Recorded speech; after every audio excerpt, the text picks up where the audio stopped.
तर तिथं खासदार डॉक्टर श्रीकांत शिंदे यांनी देखील शिवसेना खासदारांची बैठक बोलावलेली आहे।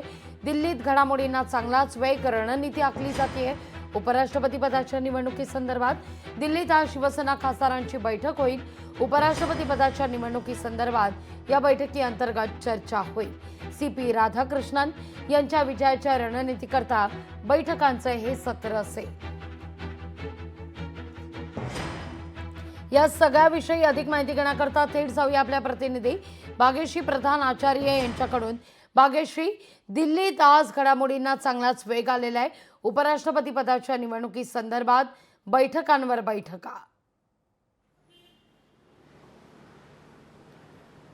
नक्कीच लागवी, जर बघितलं तर उपराष्ट्रपती जगदीश धनखड यांनी तडकाफडकी राजीनामा दिला आणि त्यानंतर या सगळ्या गोष्टींना वेग आलेला पाहायला मिळतोय। खरं तर ही जी निवडणूक आहे ही आता उद्या होणार आहे आणि राज्यसभेचे जे सरचिटणीस आहेत PC मोदी यांच्या निवडणूक अध्यक्षतेखाली ही निवडणूक जी आहे ती पार पडणार आहे। सकाळी साधारण 10 वाजता याला सुरुवात होणार आहे आणि संध्याकाळी 6 वाजता याचा निकाल देखील येणार आहे। त्यामुळे उद्याच उपराष्ट्रपती कोण हे निश्चित होणार आहे आणि या सगळ्याच्या पार्श्वभूमीवर जर बघितलं तर आज अत्यंत महत्त्वाच्या घडामोडी ज्या आहेत त्या दिल्लीत घडताना पाहायला मिळत आहेत। एकीकडे इंडिया आघाडी देखील तितकीच सक्रिय आहे, तर दुसरीकडे सत्ताधारी असलेले जे पक्ष आहेत ते देखील CP राधाकृष्णन यांना निवडून देण्यासाठी तयारी करताना पाहायला मिळत आहे। त्यासाठी आज श्रीकांत शिंदे देखील एक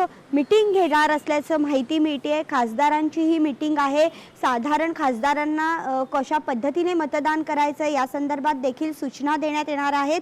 तर दुसरीकडे इंडिया आघाडी तर्फे देखील 2:30 वाजता मॉक पोल होणार आहे। त्याआधी त्यांना देखील हे मतदान कसं करायचं या संदर्भात सूचना देण्यात येतील। खरं तर जे दोन्ही उमेदवार आहेत ते दाक्षिणात्य आहेत। एकीकडे राधाकृष्णन आहेत जे महाराष्ट्राचे राज्यपाल आहेत, तर दुसरीकडे रेड्डी आहेत जे माजी न्यायाधीश होते उच्च न्यायालयाचे, सर्वोच्च न्यायालयाचे। तर त्यामुळे दोन्ही जे व्यक्तिमत्व आहेत ते अत्यंत महत्त्वाची व्यक्तिमत्व आहेत। दोन्ही व्यक्तिमत्व दाक्षिणात्य आहेत। त्यामुळे नेमकं या सगळ्याला नेमकं आता कोण उपराष्ट्रपती होणार हे बघणं देखील तितकंच महत्त्वाचं आहे आणि या सगळ्याच पार्श्वभूमीवर आज दिल्लीमध्ये सगळेच पक्ष जे आहेत ते सक्रिय असल्याचं पाहायला मिळत आहे। त्यामुळे आजची जी घडामोड आहे ती संध्याकाळपर्यंत अत्यंत महत्त्वाची ठरणार आहे उद्याच्या निवडणुकांच्या पार्श्वभूमीवर। लागवी, अगदी भाग्यश्री, तुर्तास धन्यवाद तुम्ही दिलेल्या महत्त्वाच्या माहितीकरता। लोकशाही मराठी ऐका, पहा, जागरूक रहा।